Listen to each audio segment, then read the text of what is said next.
Now, before we get into autoresponders, I did want to show you a great example of a squeeze page that follows the formula that I just gave you almost to a T.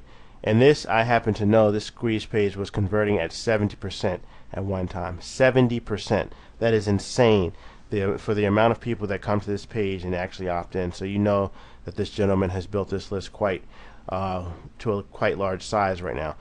So your first thing you'll see about the page is the headline.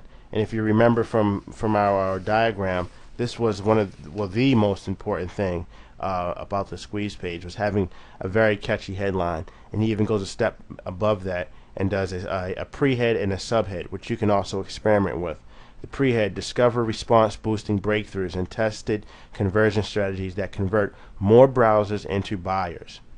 And now that pre-head could almost be a headline by itself. So if you're contemplating between two headlines, you don't know which one to use, try using them both.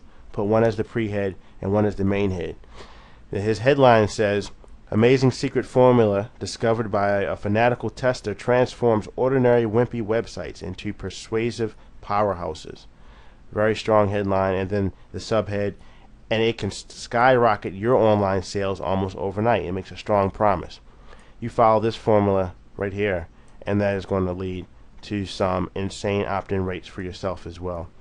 Now you see here he does something else that's optional, and this is completely up to you. He includes a video here of the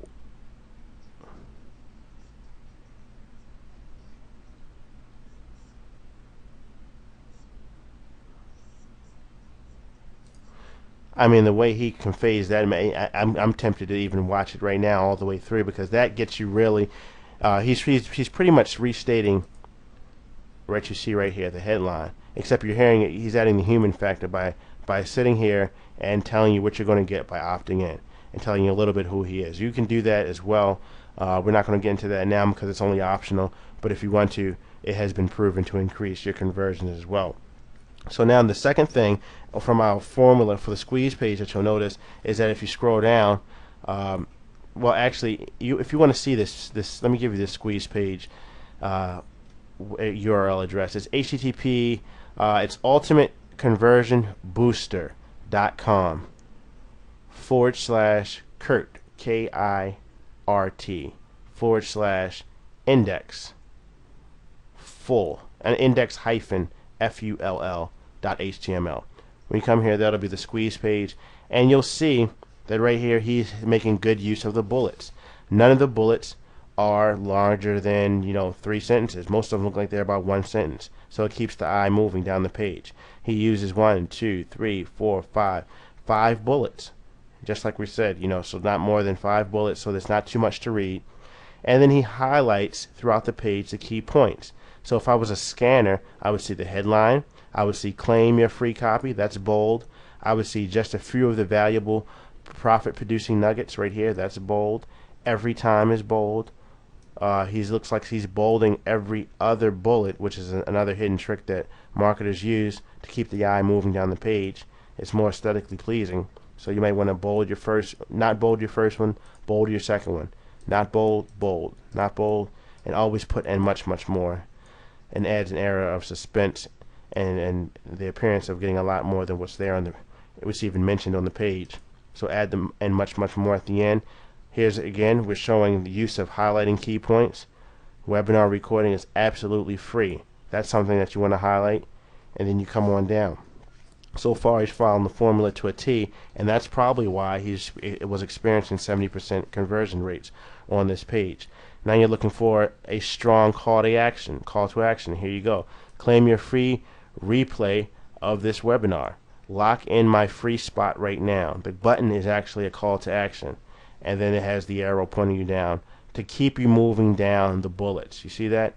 This is another veteran trick by an experienced copywriter right here. The arrow is keeping your eye moving down. Without this arrow, you may get lost and come back up. But it's something about seeing an arrow next to the text. It just subconsciously makes you move the arrow, come down to this opt-in box. And then something we didn't talk about, but what you see here below the call to action is a testimonial.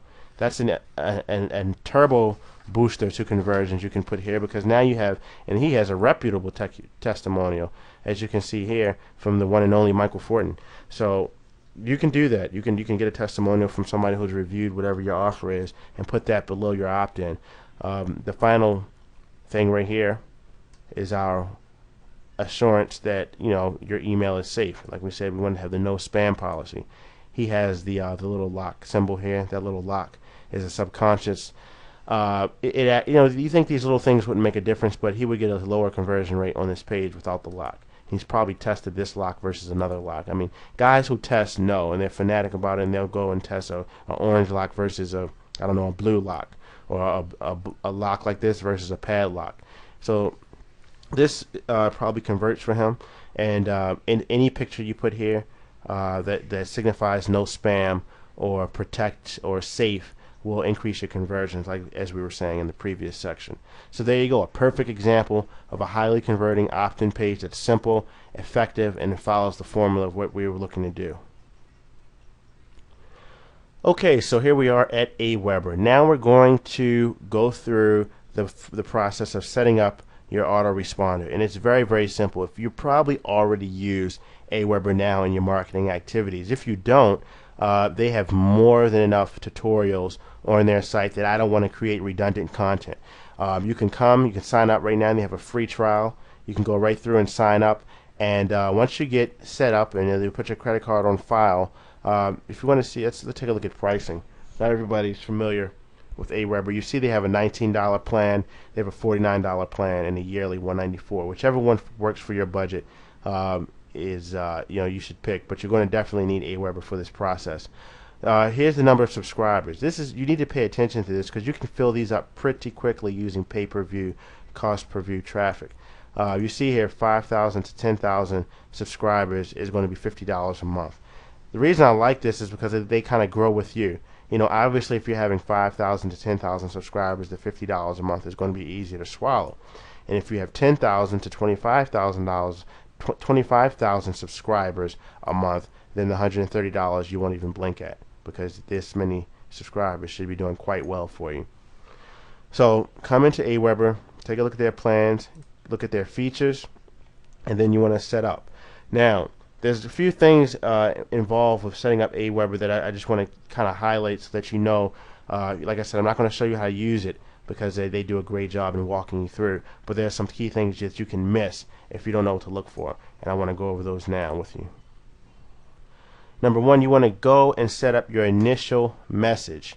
Once you log into your Aweber account, all you do is just go through your settings, and you just want to enter your descriptions in the section so that you have your initial autoresponder set up. Just make sure that you do things like update the from email address, make sure that's correct so that when they get the email they see where it's coming from. You want to fill in your company branding section, so don't forget to add your URL and your company logo if you're going to do that, and just make sure that you create a new list when you get in there, and they'll show you how to set that up. But those are the things we've seen people send emails out, and it'll be something like from a weird email, so for example your email at email.com, just because they forgot to go back and update that and edit those files. Now number two, you want to set up the configuration email. So this is where you're going to go in basically and choose a subject line for the email, or create a custom subject line. So you just want to enter your introductory text that you're going to give in pretty much 3 to 5 sentences, and that's all. And then just make sure you wrap all the lines so that they go down from you don't want your emails to be too wide, so make sure you keep them narrow so that they can fit most email applications.